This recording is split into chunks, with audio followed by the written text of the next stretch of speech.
కొన్ని దృశ్యాలకి మనం క్యాప్షన్స్ ఇవ్వాల్సిన అవసరం లేదు, జస్ట్ సీన్ చూస్తే సరిపోతుంటుంది. అలాంటి సీన్ ఇప్పుడు మనం చూడొచ్చు.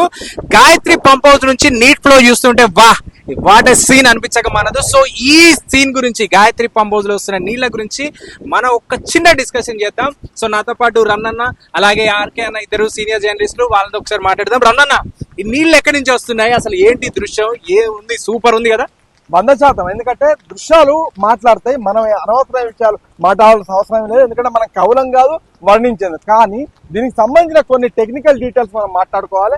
ఎల్లంపల్లి వాటర్ అనేది దీనికి ఇప్పుడు ప్రధానమైన విషయం అని చెప్పుకోవాలి. అయితే తెలంగాణ రాష్ట్ర ప్రభుత్వం వచ్చిన తర్వాత ఈ ప్రాజెక్టు కూడా అతిపెద్ద ప్రాజెక్టు. ఇది 143 మీటర్ల లోతులో నిర్మించారు. ముఖ్యంగా 7 బాహుబలి మీటర్లతోని ఈ గాయత్రి పంప్ హౌస్ ను 139 మెగావాట్ల సామర్థ్యంతో నిర్మించారు. ఇది ప్రపంచంలో అతిపెద్ద లోపల అంటే భూగర్భంలో నిర్మించిన ప్రాజెక్ట్ అని చెప్పుకోవచ్చు. ఈ క్రమంలో 4 మోటార్ల ద్వారా ఇప్పుడు మనకు 12,600 క్యూసెక్ల నీటిని వదులుతుంటే, నిన్నటిదనక మనం చూసాము మిడుమానేరు, అదేవిధంగా లోయర్ మానేరు డ్యామ్ మొత్తంగా డెడ్ స్టోరేజ్ పడిపోయినాయి. ఈ క్రమంలో ఒక్కసారి వరుణుడు కరుణించడంతో మొత్తంగా ఎల్నినో ఎఫెక్ట్ అనేది మొత్తం మాయమైపోయి మనకు అద్భుతమైన దృశ్యం, మనకు ఒక దృశ్య కావ్యం కనిపిస్తుంది. మీరేమంటారు? మీరేమంటారు? బట్ అది పొలిటికల్ పార్టీస్ కూడా ఈ గాయత్రి పంప్ హౌస్ ఎవరి క్రెడిట్ వాళ్ళు కొట్టడానికి ప్రయత్నం చేశాయి. ఇటు బీఆర్ఎస్ తర్వాత కాంగ్రెస్ కూడా తమదే క్రెడిట్ అంటున్నాయి.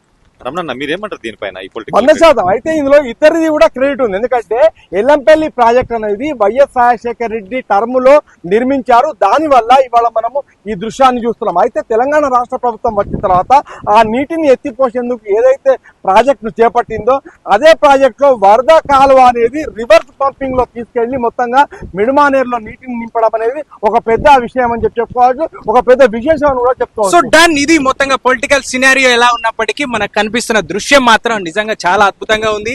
నీళ్లు ఒక్కసారిగా భూగర్భంలో నుంచి పైకి ఎగజిమ్ముతూ ఇప్పుడు ఎల్లంపల్లి నుంచి మిడ్మానేర్ వైపు వెళ్తూ ఉన్నాయి. సో ఈసారి ఎల్నినో ప్రభావం నుంచి తప్పించుకోబోతున్నాం అనే మాట ఈ దృశ్యం చూస్తే అర్థమవుతుంది.